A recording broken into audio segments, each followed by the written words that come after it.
Siguro ngayon, nung nalaman sa mga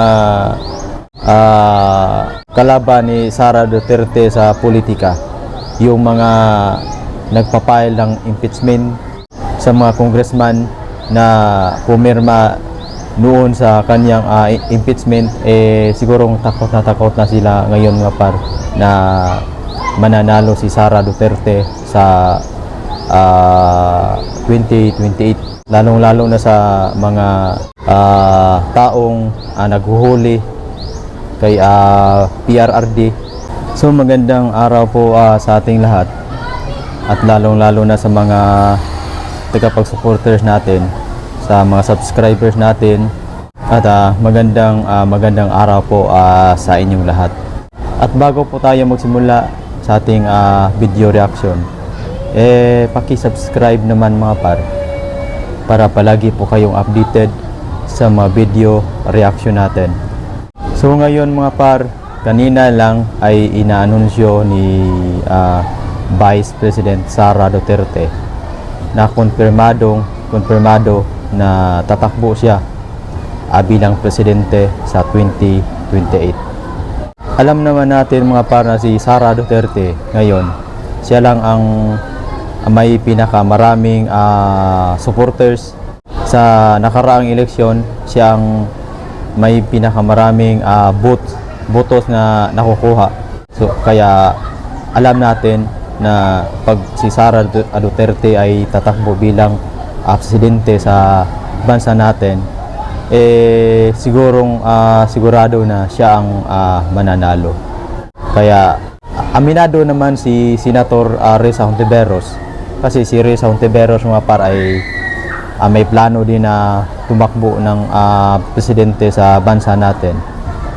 Aminado si Risa Hontiveros na si Sara Duterte ang pinakamalakas na kandidato sa 2028. Kaya siguro mga par na sinasabi ni Risa Hontiveros na gusto niyang bumuo ng team na makapatalo kay VP Sara. Pero sa akin mga par, mahirap talunin si VP Sara mga par, kasi maraming tagapag-supporters ang mga Duterte. Maraming nagmamahal sa mga Duterte. Siguro ngayon, nung nalaman sa mga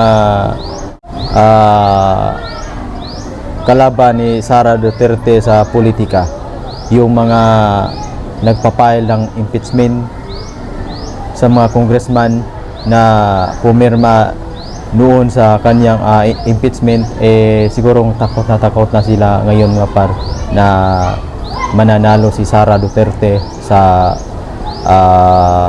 2028. At lalong-lalo na sa mga taong naghuhuli kay PRRD. Pinagtulungan nila si PRRD na huhulihin upang ibigay nila doon sa ICC. Alam natin mga par na maraming makukulong sa 2028 pag manalo na si Sara Duterte sa 2028. Maraming makukulong. Kaya abangan na lang natin mga par sa susunod na mangyari kung sino talaga ang makakalaban ni Sara Duterte sa 2028. Kasi nag-iingay naman si Risa Hontiveros na tatakbo siya. Si John Vic Remulla may plano din, at saka si Raffy Tulfo. Pero para sa akin mga par, kahit sino kay John Vic Remulla, Risa Hontiveros, Raffy Tulfo, wala yan kay Sara Duterte. Si Sara Duterte lang, ang mga Duterte lang ang may pinakamarami na mga supporters na nagmamahal sa pamilyang Duterte. So maraming salamat po, at hanggang dito na lang po tayo, at paki-subscribe naman mga par sa ating YouTube channel upang palagi po kayong updated sa mga video reaction natin.